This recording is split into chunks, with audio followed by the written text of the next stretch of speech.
Hello everyone, this is Paul Isley. Welcome to another episode of Tilly Talks. We have some really nice plants for you today, so this will be fun. The first one I'm going to show is Tillandsia Winter Circle. Tillandsia Winter Circle is a beautiful hybrid of Tillandsia Ranthos and Tillandsia Houston, and Tillandsia Houston itself is a hybrid of Tillandsia stricta and Tillandsia recurvifolia. There'll be a test on this later, so make sure you pay attention, okay? But here are two examples of Tillandsia Winter Circle.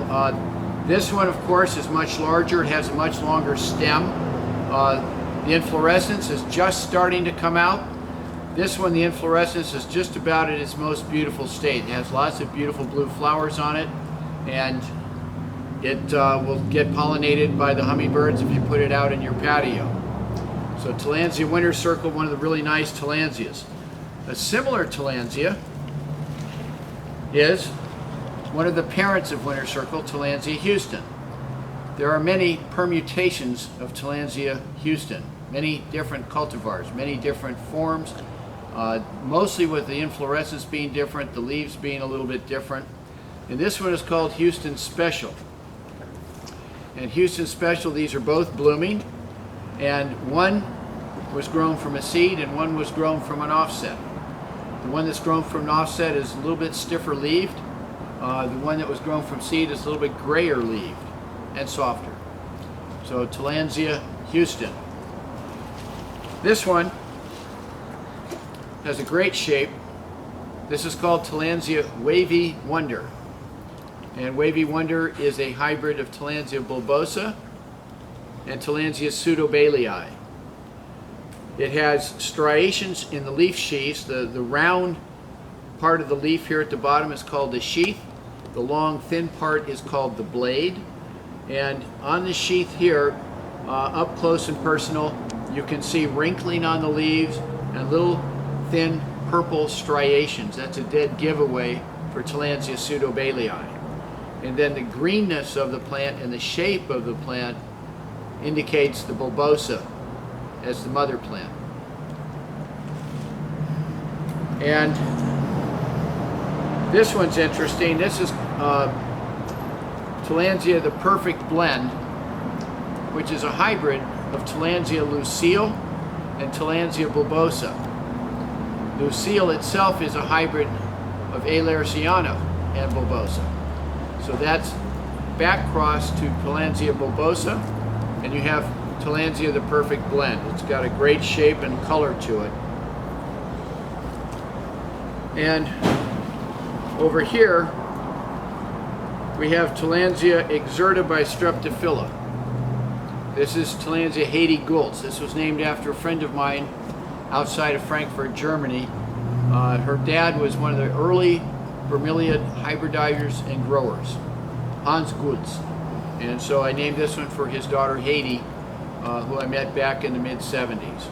It's a very, very nice hybrid of Tillandsia exerta and Tillandsia Streptophila. Pretty rare. Another rare one is Tilandsia foliar fountain, which is Tilandsia Concolor by Tillandsia exerta. So here we have two plants, one with Streptophila, one with Concolor, that have Tillandsia exerta as one of the parents. And you can see the similarities and you can see the differences. And here's a hybrid, and I don't know what this one is. Here's another one. This one's probably easier to guess. I mean, if you don't have, okay, so we record all the hybrids or the things that we grow, but sometimes nature takes a different turn and a hummingbird will get involved, and so you'll end up with something that you don't really know what it is because it doesn't fit what's in your records. And these two are in that category, and this one is a Tillandsia Streptophila, but I don't know what the other parent is. And it's a beautiful, beautiful plant with thick succulent leaves and a wonderful covering of trichomes, the white fuzz on the leaves. And this one looks to me to be a hybrid of Tilandsia Intermedia, because you have the color and the long axis of the leaves themselves, and the inflorescence, the way it's shaped, the leaf bracts that come off going up the inflorescence. This is all very typical for Tilandsia Intermedia. The inflorescence is a lot like Tilandsia Intermedia. However, although Tilandsia Intermedia has long leaves that recurve, it doesn't have leaves that are as long and recurve as much as this one. Tilandsia exerta does. So this is very indicative of a hybrid of Tilandsia Intermedia and Tilandsia exerta. Look how wonderfully curly the leaves are. Look, how cool is that? This is a really nice plant, and as far as I know, the only one we have. This is a form of Tilandsia fasciculata called from Honduras. I don't know if it's officially described. I don't know that it is, so we just say Tilandsia fasciculata Honduras instead of Tilandsia fasciculata hondurensis or Tilandsia hondurensis. Well, there is a Tilandsia hondurensis, and this isn't it. So it'll be fasciculata something or other. But it's a beautiful gray leaf plant with a pastel coloring to the inflorescence, and I just thought I'd show it to you today. And another really nice one is an old standby, but not so common in cultivation. It's called Tillandsia jarate. And Tillandsia jarate has fragrant flowers, very nicely fragrant flowers. This is not a particularly large specimen. They can get to be about 3 feet tall, like a meter, without the inflorescence. And then with the inflorescence, they can get to be very large. But this one has the most fragrant flowers for the longest period of time of any Tillandsia. And it's in the subgenus Phytorrhiza. It has large petal lobes, and as I said, it's very fragrant. The offsets come off of the top of the leaves, not the bottom. So over the generations, as the older leaves die, they shrink into tight little ringlets that wrap themselves around the branches in the trees, because after the seedling stage, they don't root. So they just grow along in the tree as the canopy of the tree grows. And you can see these lower leaves, how they've recurved, and in nature they would be curling around the twigs, and that's what would hold them in the tree itself. And then the next one will come out and grow along, and the next one, and the next one, and they just keep going like that. So that in nature, if you see them down in Bolivia or wherever, sometimes the ancestral material can be 10 feet long. It's all brown and dead, but it's been there for decades as the plant has grown along. And the last 2 feet will be outside the tree and exposed in full sunlight and be the bright white that's emblematic of Tillandsia jarate. So this is a great plant. And what else do we have? Here is a beautiful clump of Tillandsia Bootsy. Bootsy is a common species, but it's not common to have a clump like this.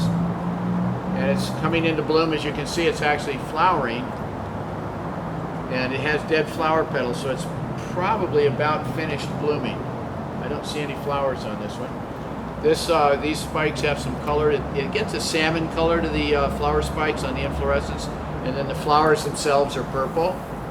But this is a beautiful clump that's been growing for a number of years.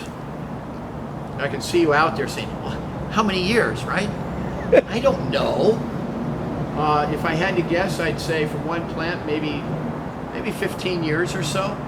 Something like that, but it's in wonderful condition, and you can see how long the leaves are. Great plant. Now, finally, we're up to this guy.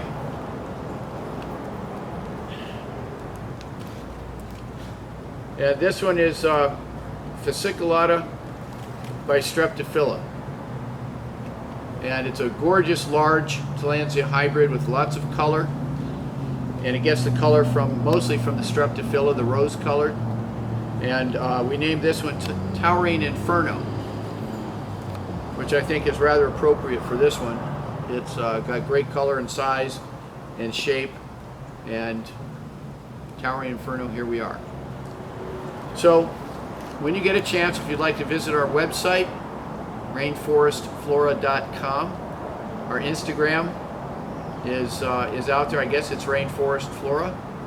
We do lots of YouTube as well and Facebook.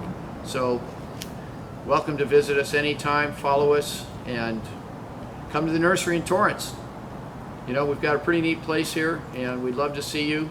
And it's a Tillandsia wonderland, really, is what it is. I mean, I don't want to say too much, but You know, somebody else can say more than I can, because otherwise it sounds like I'm bragging, and I don't want to do that. But anyway, good luck to everybody, and have a wonderful weekend, and we'll see you next time around. Bye-bye.